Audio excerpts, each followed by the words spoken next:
Okay, we are moving to another region, to Veneto. Riccardo Pasqua is the CEO of Pasqua Vigneti and Cantine. Your family, where winemaking is wine reinventing, where harvesting is starting a journey, where sipping is exploring. Here, we study history so we know how to rewrite it. We learn the rules so we know how to change them.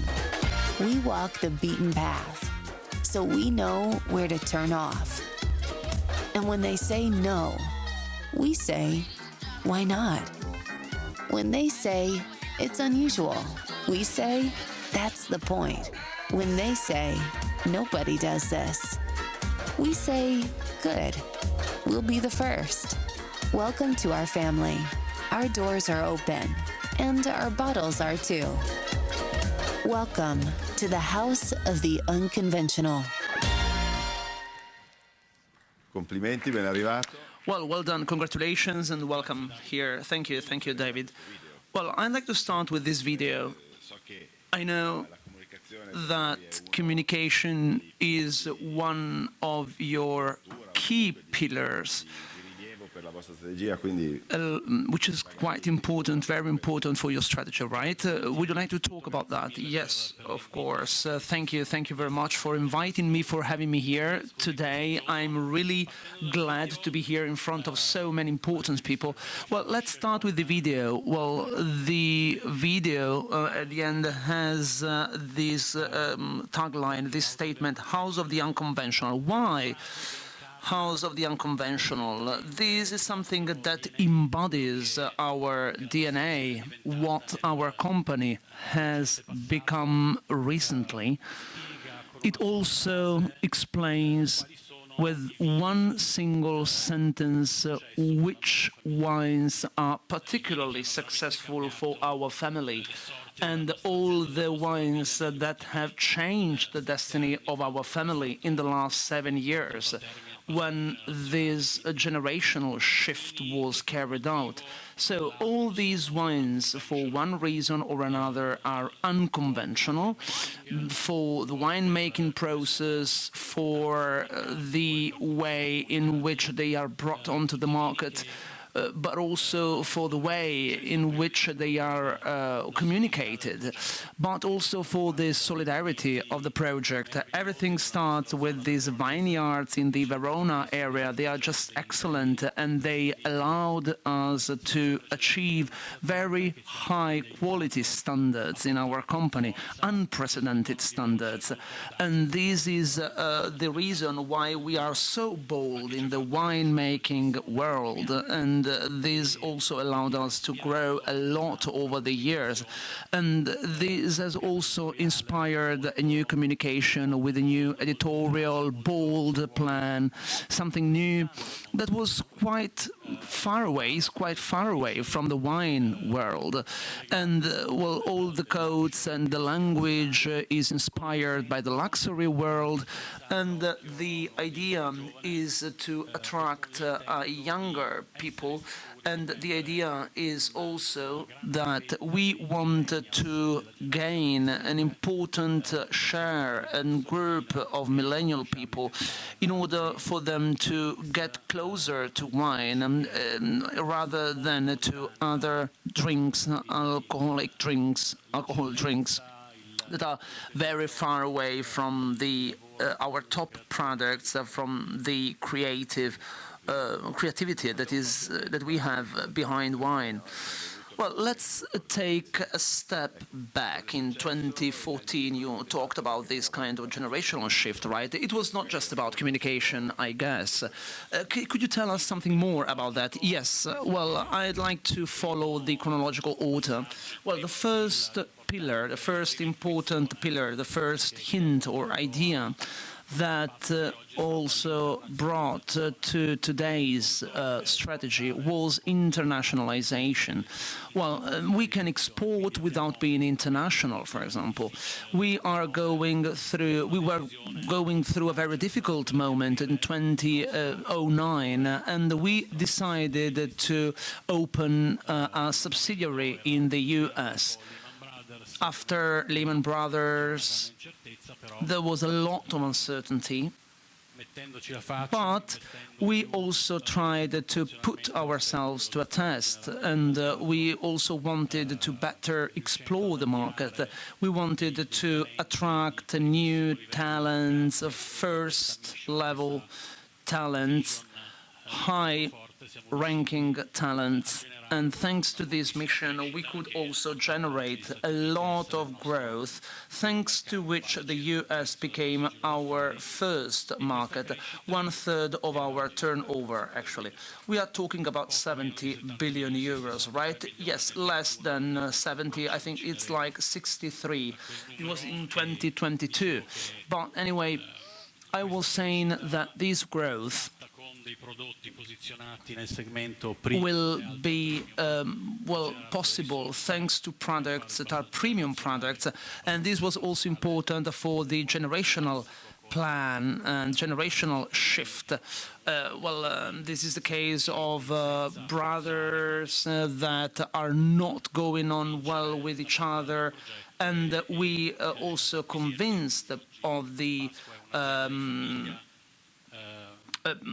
goodness of the project, of the product. And Pasqua is kind of a family-run company where there is a family leading this strategy. So internationalization was the first step that brought us where we are today.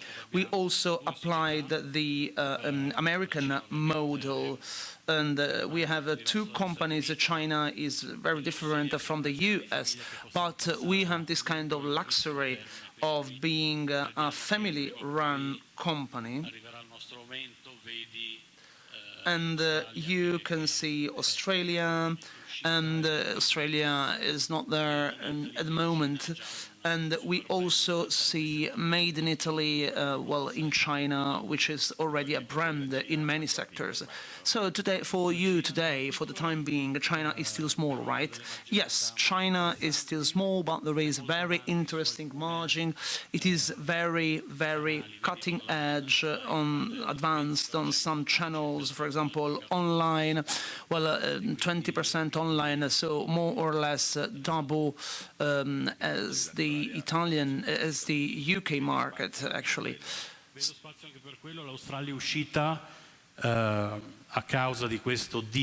Yeah, Australia is no longer with us due to this kind of fiscal deal that is no longer there, and these also brought about two different effects. So there was a selling operation by a lot of distributors, so they are still selling those products. But we also know that Italian wine could be included in the product range instead of Australian wine. Maybe you don't know that Australian wine is very well placed in China. The average price is slightly below 9 euros, which is twice as much as the Italian price. And we also have a lot of local products from the Val Policella, so Ripasso, Amarone, etc. All of them are just perfect, and they really match that part of the world. You were talking about young people, right? So what is your vision about the future? I mean, wine will be kind of a niche product that will be have to be advertised, or what do you want to, or what kind of target do you have for the future? Well, our family would like to push the so-called icons, as we call them. So I'm referring to some specific distinguishing types of wine, 55% up to 75% in 3 years. This is our idea, as far as these wines are concerned. So I'm talking about wines that can be very appealing to a younger audience, and they have a lot of contents, a lot of creativity inside. They can be well-positioned, premium, ultra-premium products, and this is kind of a huge effort on behalf of our company when it comes to explaining how to use social media, how to improve and fine-tune our communication. So I think that young people, as we saw also in the surveys, are paying more and more attention to the organic origin of our wines, storytelling as well, but they are also willing to taste new styles, new things. They are really eager to discover and find out new wine trends. So we need to be good at reaching them with the tools we have. Well, in your opinion, well, there are two different brands, right? On the one hand, we have grapes. On the other hand, we have wineries and wine cellars. Well, what will be the prevailing one among young people? What is your idea about that? Well, I guess that the premium and ultra-premium will prevail as a sector. So the origin of grapes and explained with their tone of voice. Last spring, during Vinitaly, there was a survey that was presented in which there were also some important trends that were outlined for the wine consumption on the wine market. Young people drinking less than before, but they are more attentive to the origin of the wine. So $15 upwards, so the so-called premium wine and ultra-premium and luxury as well. And it is like skyrocketing, I have to say, compared to the sectors that are below those prices. So this would be your choice with high-quality, well-identified products, right? Your vision. Well, I'd like you to share your vision as a company. I mean, 8 years of history. This was just incredible, unbelievable. When you started as a family-run company in 2014, up to now, there was a kind of a breakthrough. This was a disruption. What do you see for the next 15 years in terms of positioning, product and distribution?